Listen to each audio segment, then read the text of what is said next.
Muito boa tarde, prezado telespectador que nos acompanha em todas as plataformas digitais e também pelo canal 8 da DIL TV.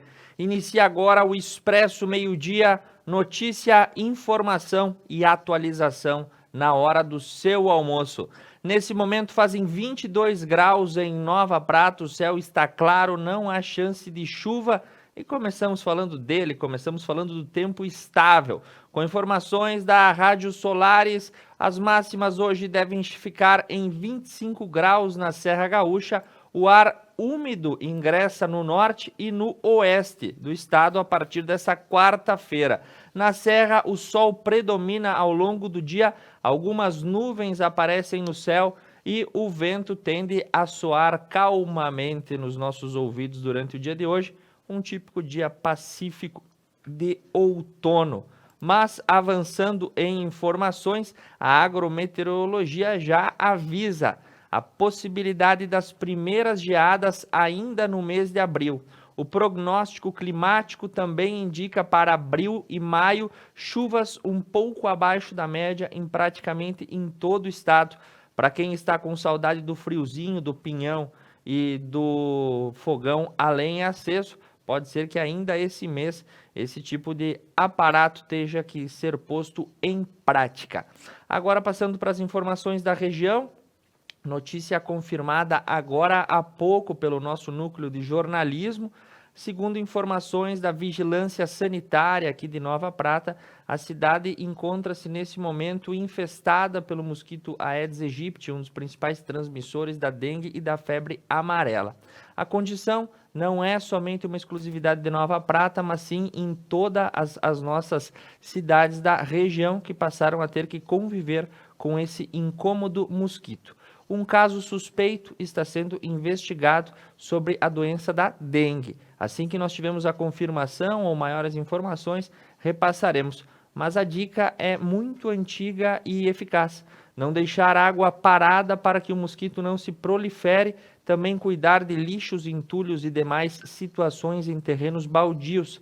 Todo esse tipo de movimento auxilia na não proliferação desse tipo de mosquito. A dengue é uma doença altamente conhecida do brasileiro e os cuidados são básicos e estão ligados principalmente à boa higiene e à educação das pessoas.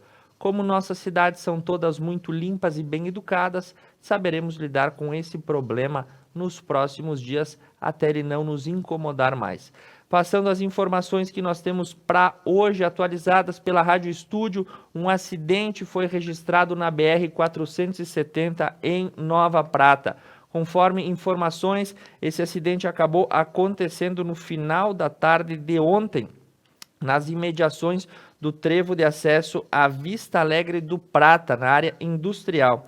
Envolveu um veículo Ford Ka e houve aí danos materiais, foram registrados no fato. Quem atendeu o sinistro foi a Polícia Rodoviária Federal. Seguindo com as nossas notícias para hoje também sobre a segurança, bastante informações nesse sentido hoje no Expresso Meio-Dia. A Brigada Militar e a Força Tática apreendem motocicleta, celulares e drogas no centro de Vila Flores. Segundo informações repassadas aí, a Força Tática, juntamente com a Brigada Militar, apreendeu uma motocicleta Honda Bis cor preta e ao conferir a placa e o chassi, foi constatado adulteração. Foram identificados 2 homens de 23 anos durante a revista pessoal e foram encontradas uma pequena porção de drogas e a motocicleta e os celulares foram apreendidos. Outra informação do trânsito que é repassado pelo portal Estafeta, a Polícia Rodoviária Federal acabou prendendo ontem à noite um motorista de caminhão pelo crime de embriaguez ao volante. Foi na noite da terça na BR-470.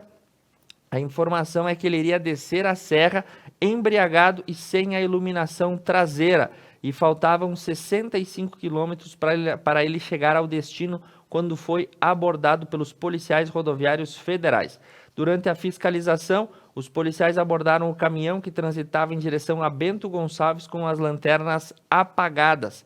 Ao solicitar informações, os policiais visualizaram que ele estava com sinais de embriaguez, Para isso foi ofertado o teste do etilômetro, que constatou 0,77 miligramas de álcool por litro de sangue, o que é 2 vezes superior ao permitido pela legislação. Ele foi enquadrado em crime de trânsito. O homem possui 40 anos e encaminhado para a Polícia Judiciária para as providências devidas.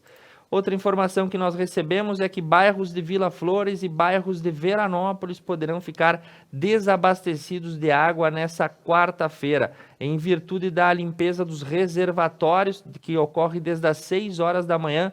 Pode haver desabastecimento aí na Morada da Colina, Sapopema, o Centro, Santo Antônio, Valverde, Renovação, Santa Rita, Pedra Lisa, Distrito Industrial, São Francisco Medianeira, Sagrado Coração de Jesus, Vila Azul e Nossa Senhora das Dores. Então, informações sobre o abastecimento de água. E um outro acidente que ocorreu em Veranópolis também nessa noite, relata aí que um homem ficou ferido após um capotamento de um trator, um acidente envolvendo uma máquina agrícola. Ele foi encaminhado para o hospital. O fato ocorreu ontem à tarde, por volta das 17 horas, na comunidade de Montebérico. Falando aí das notícias da Serra Gaúcha, nessa manhã foi autorizada o processo de licitação para o novo aeroporto da Serra Gaúcha. Conforme informações repassadas, a Secretaria Nacional de Aviação Civil e Infraestrutura autorizou o município de Caxias do Sul a realizar uma licitação para a contratação do projeto de construção do novo aeroporto da Serra em Vila Oliva. A região é atendida atualmente pelo aeroporto Hugo Cantergiani, que terá sua operação encerrada com a nova estrutura disponibilizada. Então, aí estão andando a passos largos as obras do novo aeroporto. Por falar em obras, em Campestre da Serra também está ocorrendo nesse momento a pavimentação asfáltica de trechos de estradas municipais feitas pela administração. Uma nova etapa está sendo concluída no interior do município e o objetivo é levar qualidade de vida e infraestrutura na cidade e no meio rural. E a gestão do prefeito Moacir Zanotto está concluindo o trecho no interior do município, conhecido como a estrada que liga Panasol à comunidade de Castanha. Informações que nós temos para Bento Gonçalves também nessa manhã. A Secretaria de Meio Ambiente implantou aí diversas mudas de árvores nativas que foram plantadas nas áreas públicas do município. Conforme informações, nessa última segunda-feira, a Secretaria de Meio Ambiente iniciou um plantio anual de espécies nativas. A ação faz parte do projeto Plantando um Futuro Sustentável, que está em vigor desde 2019. O local contemplado foi o bairro Centro, São Francisco e Tancredo. Também foram plantadas mudas de diversas árvores, como chau-chau, cereja, guabiju, manacá e outras árvores. Seguindo com informações, a Amesne está em contato com o governo do estado e também está movendo aí situações para tentar viabilizar o retorno das aulas presenciais. Segundo o presidente da instituição e o prefeito de Farroupilha, Fabiano Feltrin, conforme as informações, ele diz que a escola é um local seguro. Em entrevista concedida à Rádio Solares, Feltrin disse que a comunidade clama pelo retorno das aulas e após a flexibilização das atividades, surgiu uma questão onde os pais ou responsáveis irão deixar seus filhos. Feltrin diz que a escola é um local seguro não só para a saúde, mas também para a alimentação. E segundo informações, a entidade protocolou um documento encaminhado ao STF pedindo o retorno presencial das atividades e diz que o retorno por parte do STF deve ocorrer até a próxima sexta-feira, ou seja, assim como o governo do estado, a Amesne também está recorrendo ao Supremo Tribunal Federal para pedir autorização na retomada das aulas. Os esforços por parte dos integrantes do Poder Executivo para a retomada das atividades presenciais são, sem dúvida nenhuma, louváveis do ponto de vista de poder devolver às crianças a expectativa do retorno às escolas. Contudo, de um outro lado, a gente tem que pensar os professores e também os agentes que trabalham no setor educacional, secretárias, merendeiras, serventes, enfim, todas as pessoas que são envolvidas pela comunidade escolar. receberam a primeira dose e a segunda dos imunizantes estão aptos para voltar ao trabalho, tendo em vista que as escolas têm seus protocolos, mas de toda forma a aglomeração de pessoas vai acontecer. A pergunta que fica é se foi dado aos profissionais da educação a oportunidade de se imunizarem contra a doença e retomarem de forma segura as suas funções. Pulando lá para a cidade de Marau, a prefeitura adquiriu uma série de produtos voltados a crianças recém-nascidas. O kit bebê serão entregues para gestantes em situação de vulnerabilidade social. Segundo informações, um conjunto aí formado basicamente por uma banheira, lençol, toalha, travesseiro, touca, meias, fraldas, tip-tops, cobertor e lenços umedecidos vão compor uma série de kits que serão distribuídos a gestantes e mães que recém tiveram seus nenês, que estão aí a partir de 30 dias do nascimento. Segundo informações, o Centro de Referência e Assistência Social de Marau vai fazer a entrega dos kits e quem necessita pode entrar em contato. Outro acidente registrado na manhã de hoje, quarta-feira, nas famosas chamadas curvas da Moega, que ficam entre Passo Fundo e Marau, foi contabilizado. No caso, uma carreta acabou tombando. Por motivos desconhecidos, o motorista perdeu o controle nas margens da rodovia. Ela estava carregada com MDF, módulos de madeira que acabam servindo para a indústria moveleira. Segundo informações que nós temos, o acidente ocorreu nessa manhã e não temos aí informações sobre o estado de saúde do condutor.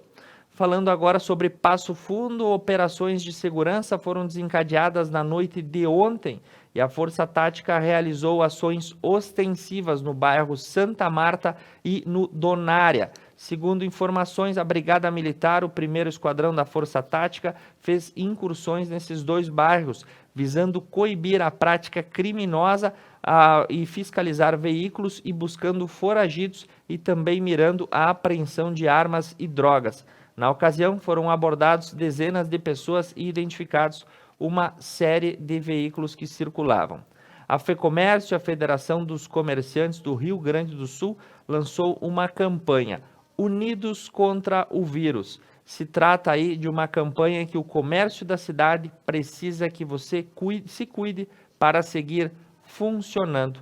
Ou seja, uma campanha dos órgãos aí de assistência às instituições comerciais que buscam de forma coordenada conscientizar a população para que haja um comprometimento com as medidas de segurança e que a doença e a pandemia possam estar sob controle para que o comércio não sofra novas restrições. Segundo a FEComércio, dispõe na sua campanha que será repassada a todos os associados, incluindo, por exemplo, a CDL e a Cindy Lojas.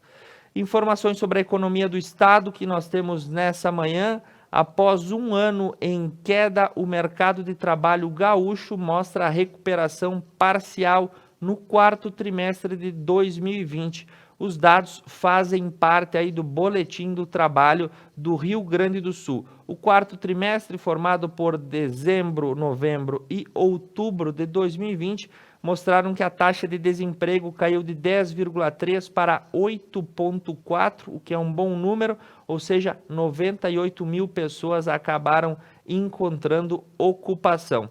Os dados também fazem aí a seleção do Boletim do Trabalho, foram divulgados hoje pela manhã pelo Departamento de Economia e Estatística. E segundo informações, a força de trabalho chegou a 58,6% nesse período, contra 57,5% no período anterior. Claro que os dados levam em conta o final do ano passado. A gente teve uma situação completamente diversa ocorrendo aí a partir da segunda quinzena do mês de fevereiro, que deve impactar novamente de forma negativa nestes números. Outra informação do Estado é que ele vem facilitando a adesão de municípios gaúchos às plataformas educacionais de ensino. Conforme informações da radiodifusora, desde terça-feira, a possibilidade de adesão à ata de registro de preços das plataformas educacionais Elefante Letrado, Árvore e Plataforma Gamificada de Matemática, o anúncio foi feito numa transmissão através das redes sociais.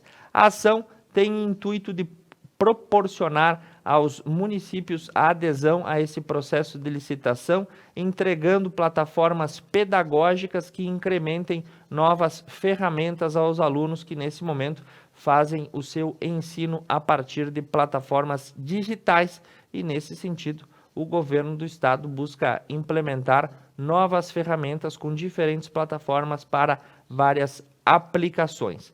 Pelo Correio do Povo, o Tribunal Superior Eleitoral ratificou a cassação do deputado estadual Luiz Augusto Lara. O ministro Alexandre de Moraes confirmou a decisão contra o parlamentar do PTB por abuso do poder político e econômico. Segundo informações, a decisão já havia sido tomada pelo Tribunal Regional Eleitoral e agora foi confirmada pelo Tribunal Superior Eleitoral.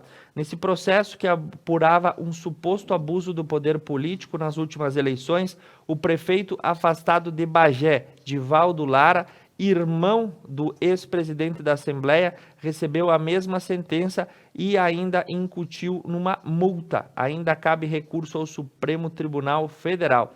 Na decisão, Moraes diz que diálogos transcritos evidenciam o controle por parte da administração local dos servidores que estariam atuantes na campanha. Além disso, constatam os autos em inúmeras publicações em redes sociais desses servidores que no período diurno estavam atuando no pleito eleitoral. Então essas são as informações lá de Bagé, que os políticos influentes da região foram aí condenados pelo Tribunal Superior Eleitoral. Boas notícias da região metropolitana pelo Gaúcha ZH apontam que após a vacinação, os hospitais de Porto Alegre registram uma queda no número de casos de coronavírus em profissionais da saúde. Os hospitais Conceição, São Lucas e Mãe de Deus acreditam a imunização, a melhora dos índices de contágio entre seus profissionais. O governo do estado afirma ser cedo para cravar efeitos positivos.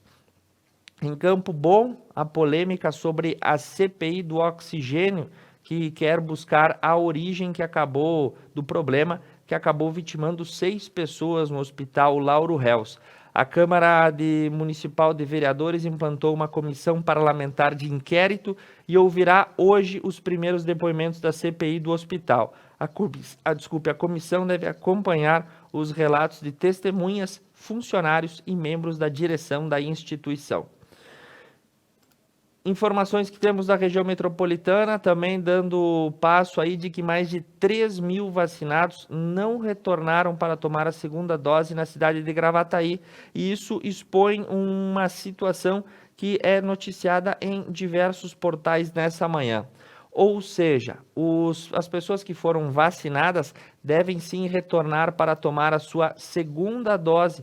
E isso está ocorrendo que muitos idosos ou outras pessoas de grupos que já receberam a primeira dose não estão comparecendo para tomar a segunda, assim que são chamados. Então fica a conscientização. Se você tomou a primeira dose, apenas ela não adianta para fazer a imunização contra o Covid. Precisa tomar mais uma dose de vacina, então procure o posto de saúde ou informe-se junto à Secretaria Municipal de Saúde. O Ministério Público do Rio Grande do Sul alerta nessa manhã golpes que estão tentando serem praticados em nome da instituição, usando o nome do MP. O Ministério Público emitiu um alerta sobre um golpe realizado em prefeituras a partir do WhatsApp. Em alguns estados do Rio Grande do Sul, o registro de pessoas entrando em contato com essas prefeituras, se identificando como membros da instituição e pedindo aí, solicitando vantagens, repasses de recursos, entre outras situações. O MP alerta que não atua dessa forma e que não existe nenhum canal direto para repasse de recursos, a não ser aqueles institucionalizados, devidamente reconhecidos. Então, não levem em conta esse tipo de recado por WhatsApp e façam as denúncias junto aos órgãos cabíveis. E no final dessa manhã foi deflagrada a Operação Android, cumprindo mandados de busca e apreensão e também mandados de prisão junto ao sistema carcerário.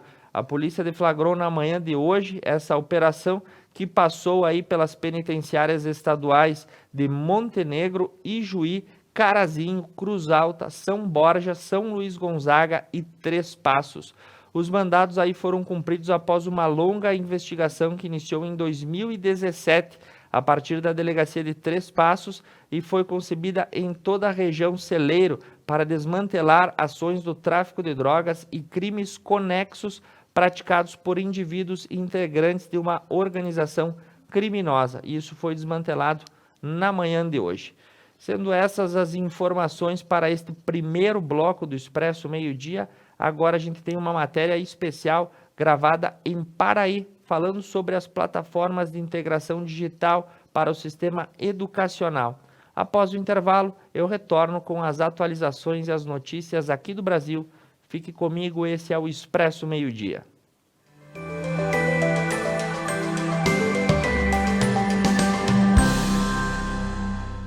A tecnologia tem auxiliado muito nesse tempo de pandemia. E isto não é diferente no setor da educação.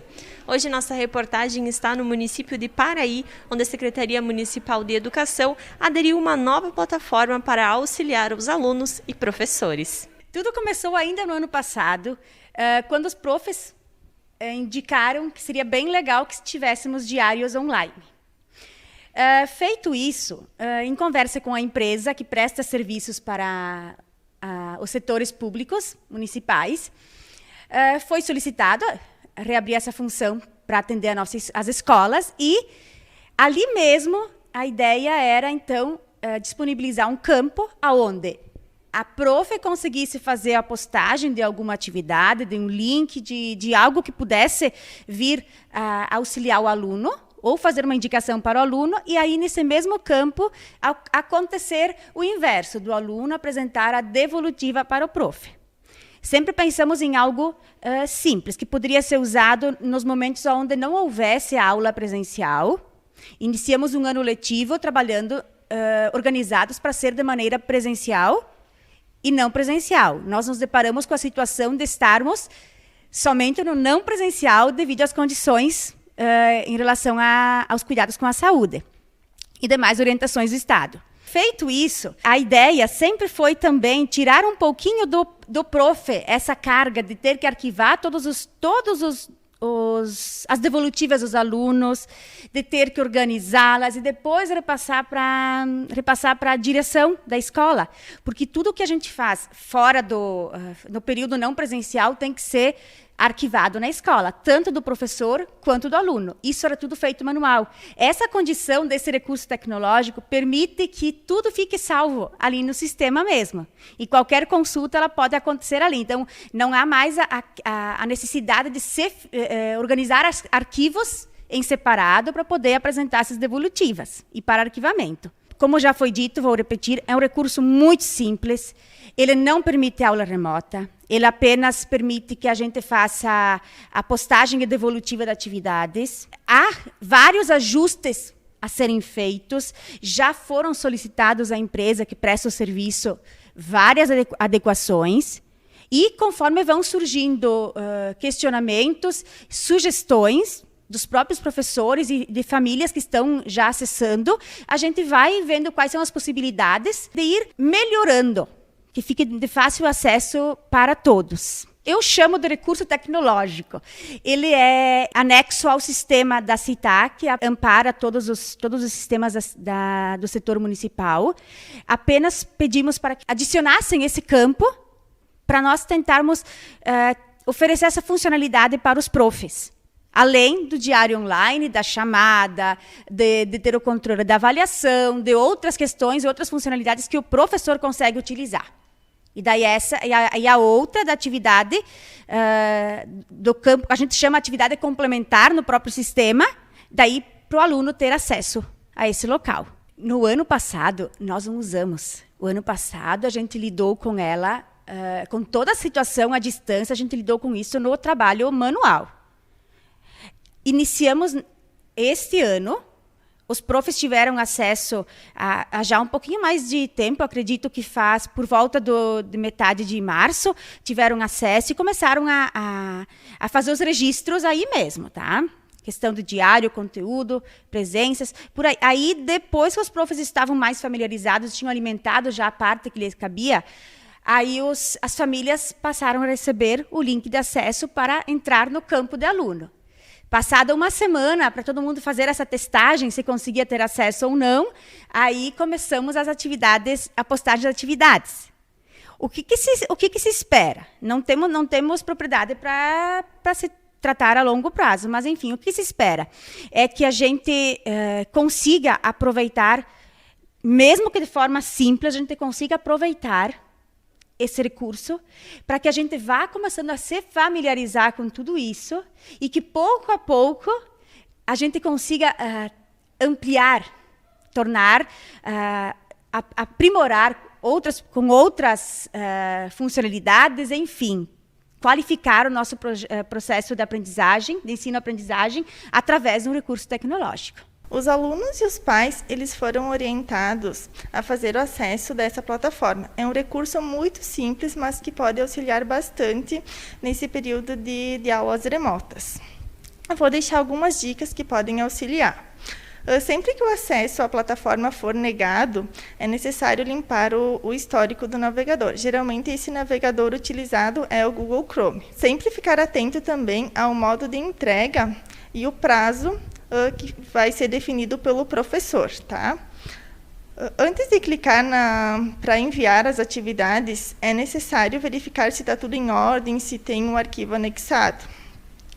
Foram solicitados também alguns ajustes na plataforma, buscando sempre melhorar esse recurso. Por exemplo, a opção de adicionar vídeos gravados do celular, áudios, tudo para facilitar o acesso. E também a escola está sempre à disposição. Qualquer dúvida, qualquer dificuldade no acesso à plataforma, a escola se disponibiliza para auxiliar os pais e os alunos.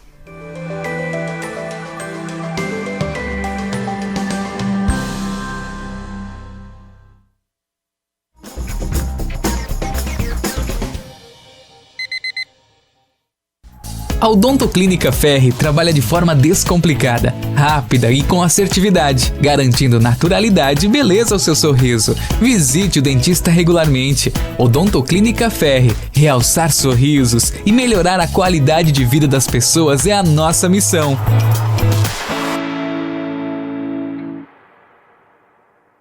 A Oriplanta, há 25 anos no mercado de mudas, mantém a qualidade e a excelência em sua produção, trazendo em sua história a valorização e a realização ao ver o crescimento de quem busca por seus produtos.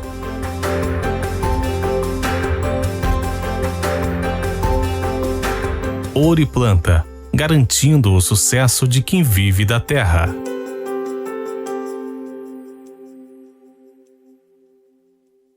Há 20 anos no mercado de móveis e decorações, a Interni é referência em qualidade e bom gosto.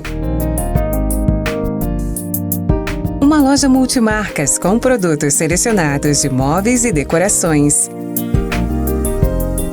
Desenvolve ambientes para inspirar você a compor seu espaço, garantindo personalidade, beleza e conforto ao seu estilo de vida. Interni, móveis e decorações. Mais uma novidade para os clientes da Adilnet Telecom. Agora você pode assistir seus filmes, séries, programas de TV, realities e programação infantil favoritos na Paramount.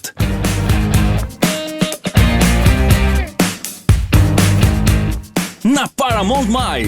Tudo isso com o melhor dos canais Nickelodeon, MTV, Comedy Central, Paramount Network e filmes e séries dos melhores estúdios. Acesse gratuitamente todo o conteúdo pelo seu smartphone, tablet ou navegador. O aplicativo está disponível no Google Play e App Store do seu smartphone ou tablet. Abra o aplicativo e clique em Iniciar. Depois, clique na opção Outras Operadoras. Na tela seguinte, selecione a Adilnet e entre com seus dados de acesso, os mesmos que usa para a central do assinante. Pronto! Mais entretenimento em um só lugar. Com programação para toda a família. É na Paramount+.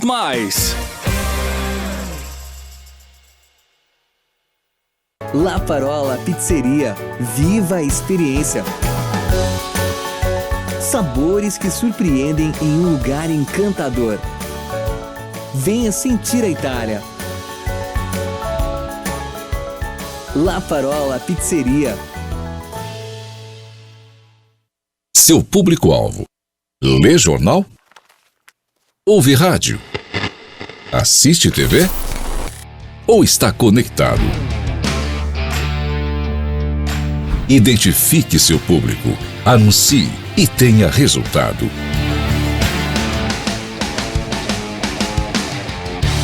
Conecta Mais TV. É muito nossa.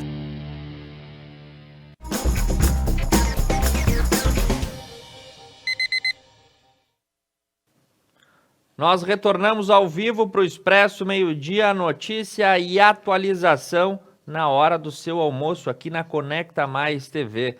Em todas as nossas plataformas digitais e também no canal 8 da Adil TV você encontra o melhor conteúdo regional feito por pessoas daqui, destinadas ao mundo inteiro que queiram acompanhar. Agora fazem 23 graus em Nova Prata, o céu está parcialmente ensolarado, né, nessa manhã de hoje. Diria a previsão que estava nublado, se eu não olhasse para a câmera ia falar errado. Céu azul, dia de outono, 14 de abril, e as notícias no Brasil vêm aí.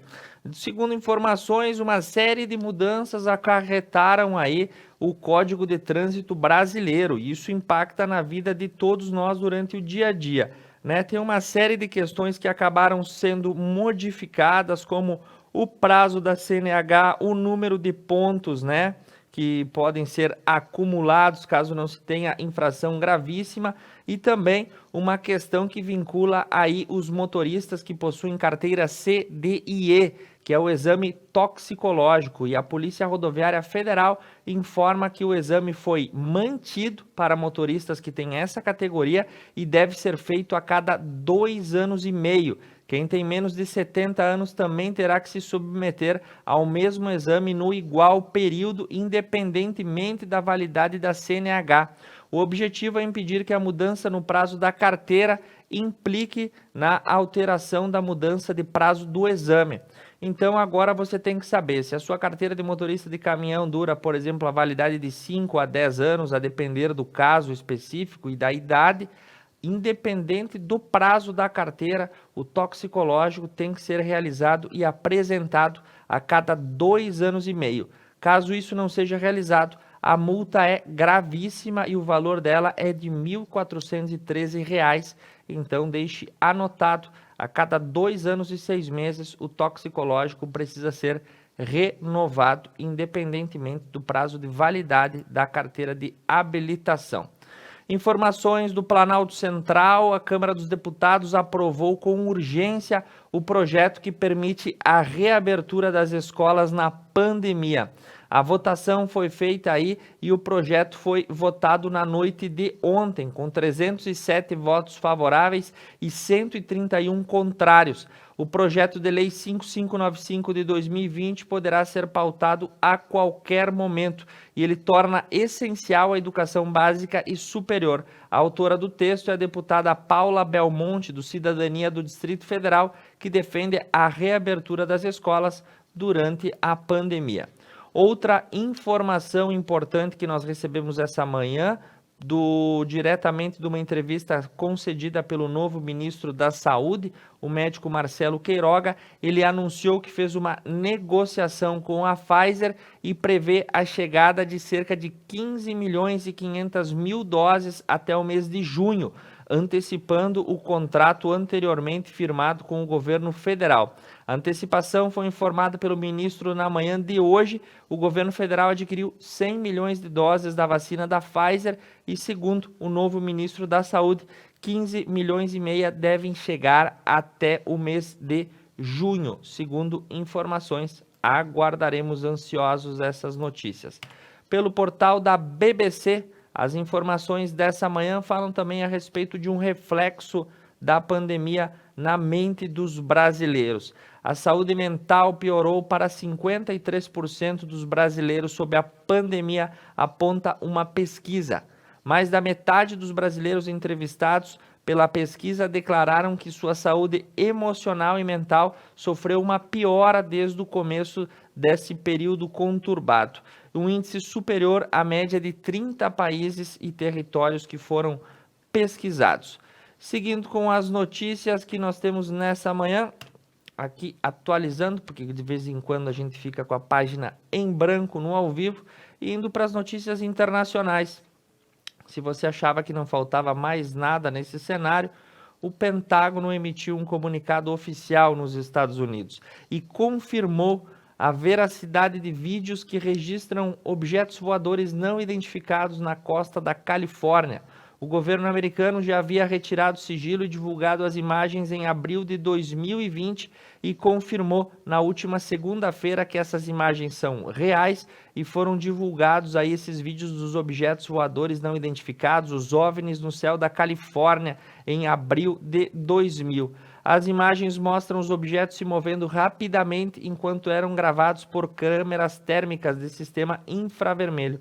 Em 2 vídeos é possível ouvir a reação dos responsáveis pela gravação, que parecem assustados com a velocidade de movimento dos objetos, e um deles questiona se aquilo poderia ser um drone. Enfim, objetos voadores não identificados com reconhecimento do próprio Pentágono que eles existem. Por falar em Pentágono e em Estados Unidos, uma tensão crescente no mar de Taiwan tem tomado conta das notícias internacionais nessa última semana. A China enviou no dia de ontem 25 aviões de guerra para a zona de defesa próximo à ilha de Taiwan, segundo as informações obtidas em Taipei. Taiwan se tornou alvo de exercícios militares cada vez mais ostensivos da China em resposta ao apoio dos americanos ao país. Taiwan é uma pequena ilha que fica no sul da China, né? Ela é tecnicamente independente, mas os chineses exercem uma profunda pressão sobre essa ilha e agora americanos e chineses estão dançando com porta-aviões e caças e armas de todo tipo nesse local para medir forças. No Japão, a informação que nós recebemos é que o país vai liberar água contaminada com detritos radioativos da usina de Fukushima após o tratamento. A primeira liberação acontecerá em cerca de 2 anos. O Japão pretende liberar mais de 1 milhão de toneladas de água contaminada da usina nuclear de Fukushima, que foi destruída por um tsunami, né? E as medidas importam aí como, né, extremamente irresponsáveis pelo governo chinês, e a Coreia do Sul convocou o embaixador de Tóquio para protestar em Seul. A primeira liberação acontecerá em cerca de 2 anos e os países vizinhos não querem que isso aconteça. A Tokyo Electric Power, a companhia responsável para filtrar a água e retirar os isótopos prejudiciais, e diz que vai construir uma infraestrutura para obter a aprovação internacional para esse tipo de medida.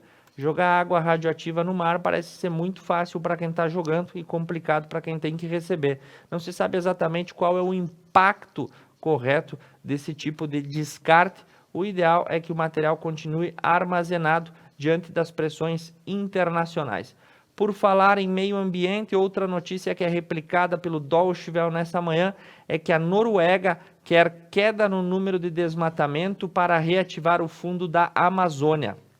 O país com o maior número de doações ao fundo afirma que os repasses só serão retomados se houver uma real vontade do Brasil e do governo Jair Bolsonaro de proteger a floresta. A iniciativa foi paralisada em 2019, a partir de que o Brasil passou a atuar com políticas mais agressivas do ponto de vista ambiental e deixou de levar em detrimento os conselhos trazidos pelos países que apoiavam o Fundo Amazônico. E para a gente encerrar, quem já ouviu a história dele, o homem que aplicou o maior golpe financeiro de Wall Street, Bernie Madoff, criminoso que deu o maior tombo no sistema financeiro em todos os tempos, acabou vindo a óbito na prisão. Ele tinha 82 anos de idade, estava preso desde 2008 e foi condenado a 150 anos de prisão por ter enganado 30 mil pessoas que participaram de uma pirâmide financeira, considerada até hoje o maior golpe da história. Madoff admitiu que enganou milhares de pessoas com bilhões de dólares que achavam que iriam para investimentos. E ele teria organizado aí um suposto fundo em forma de pirâmide que teria desviado mais de 60 bilhões de dólares, e o esquema começou aí com próprios amigos e acabou originando aquilo que nós vimos na crise de 2008. Madoff foi uma das pessoas que estavam envolvidas nessa situação. Enfim, várias vezes que ele passou pelo mercado financeiro, ele causou problemas e agora, né, acabou vindo a óbito na prisão. A sua história, inclusive, já foi alvo de filme e biografias. Sendo essas as informações que eu tinha para essa manhã, para atualizar a hora do seu almoço.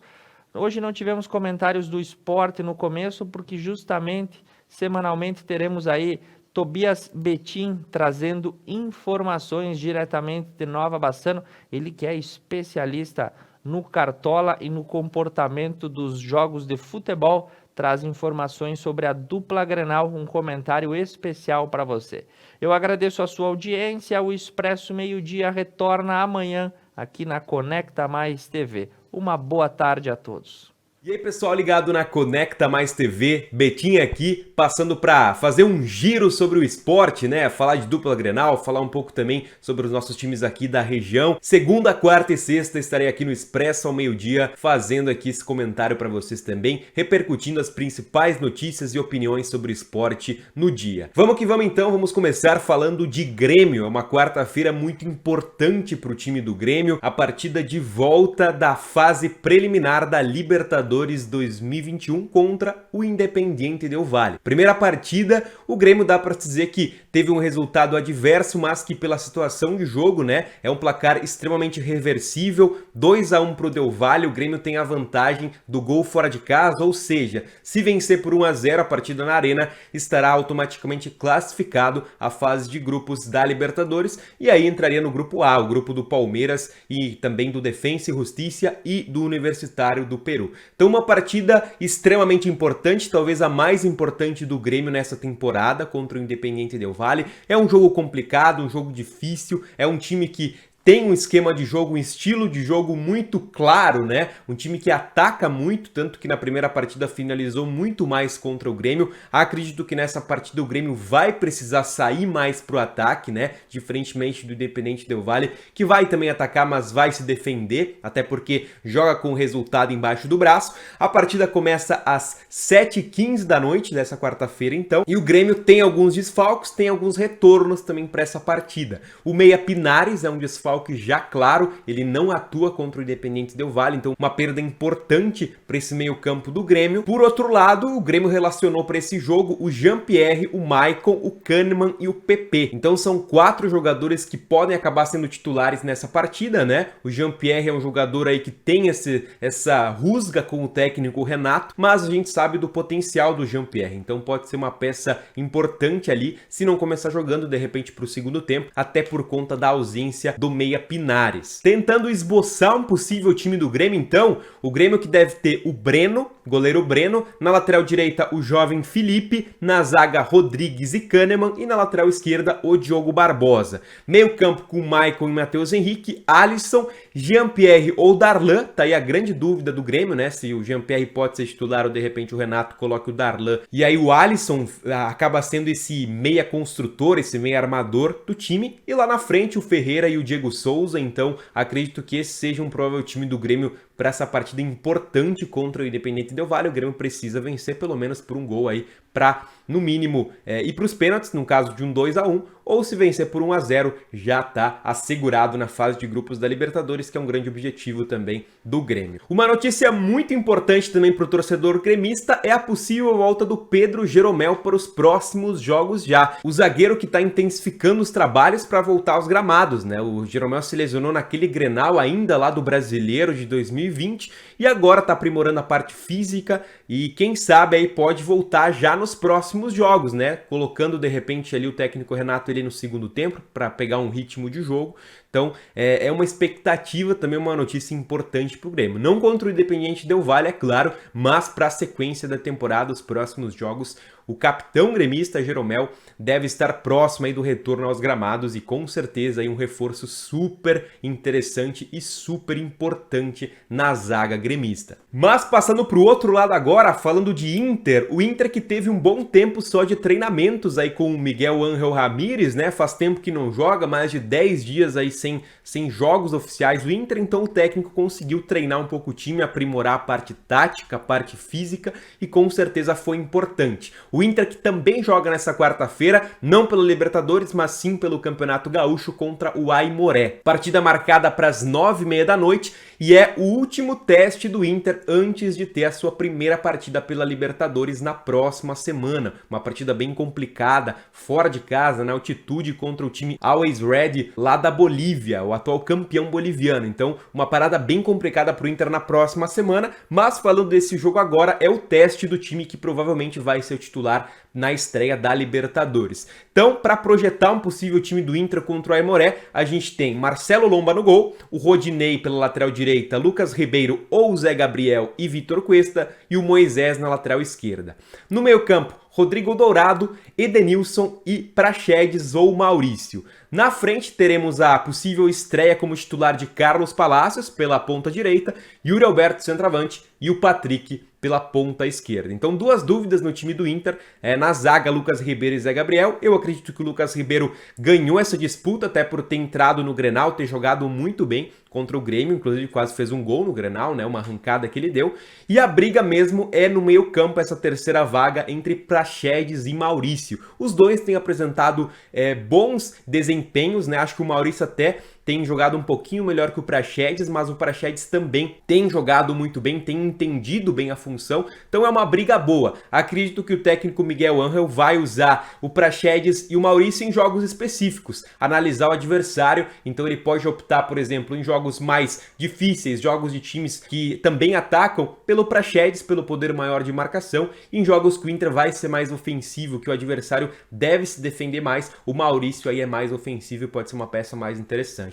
Então esse é o provável time do Inter para enfrentar o Aimoré, último teste antes da estreia na Libertadores, e uma estreia, diga-se lá, bem complicada fora de casa. E outra notícia do Inter é que o centroavante Abel Hernandes está saindo, exatamente, o Abel está rescindindo seu contrato com o Inter e deve ser reforço do Fluminense. O salário do Abel Hernandes era considerado alto pela atual direção e o Inter já queria cortar custos. Como o Abel Hernandes nesse momento é o quarto centroavante reserva do Inter, né? Tem na sua frente Yuri Alberto, Guerreiro, Thiago Galhardo, ele a princípio não seria tão utilizado e pelo salário girar na casa de mais de R$500 mil, acabava por impossibilitar a permanência do Abel, que tinha contrato só até junho aqui com o Inter, então eu acredito que ele deve ser reforço aí do Fluminense, deve ser anunciado muito brevemente, aí até porque o Fluminense também joga a Libertadores e é um reforço importante com certeza para a equipe, o Abel Hernandes. Então, quarta-feira de bons jogos, Grêmio um jogo bem mais decisivo, o Inter um teste aí para o primeiro jogo da Libertadores na próxima semana, na próxima terça-feira.